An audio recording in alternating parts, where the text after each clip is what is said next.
In Arizona, two small planes crashed in midair, killing two people. Federal air safety investigators say each plane had two people on board when they collided at the Marana Regional Airport outside of Tucson this morning. The NTSB says that one plane hit the ground and then caught fire. Right now, we know that the two people killed were aboard one aircraft, and the two other people on the other plane were not hurt. The NTSB is investigating, and this does come on the heels of four major aviation disasters in North America in the last month. And speaking of, investigators are combing over black box recorders from the Delta plane that flipped upside down in Toronto on Monday. Everyone survived, and some of the passengers say they are still in disbelief. All but one of the 21 injured passengers have now been released from the hospital. Officials are investigating the cause of the crash. They say communication between the pilots and air traffic control appeared normal.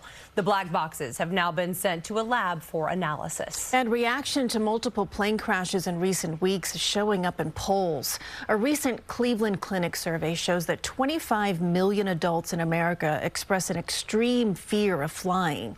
But statistics show that the risk of dying on a plane is close to zero. Jennifer McLogan spoke to some experts and also some passengers. The Coughlins of Setauket had just landed from Florida. I always am a little anxious about flying, but I also love to travel. So I look at the stats and I know it's safer than driving, so I'm still going to get in a plane. Following the fourth major aviation accident in North America in 3 weeks, those who feel safe flying has dipped slightly. Others who feel unsafe up 12% from last year. At Long Island MacArthur Airport, passengers called the Toronto crash a miracle. All 80 people walked off the plane with limited physical injuries. Was really a testament to the safety that's embedded in the systems. Of course, it's a big trust business. Pilot Michael Kander is professor of aviation at Farmingdale State, and his 100 soon-to-be pilots await findings from the NTSB. They'll publish probable causes of these events, and we'll learn from them. All of the students here will study those cases. Experts say the flying public needs to separate anxiety and risk.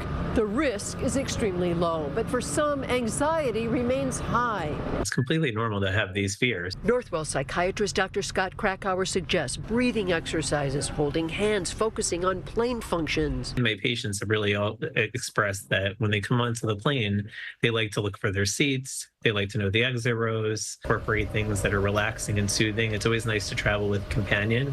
Responses to panic can be practiced. On the end of the flight, it was a little bit bumpy. A few people were screaming. You know, I think with just everything that's going on, everybody's a little bit on the edge. The pilot gave a lot of nice instructions, assured us the turbulence is minor. 12 million people board planes every day without incident. Odds of dying in a car crash about 1 in 95. I'm Jennifer McLogan, CBS News, New York.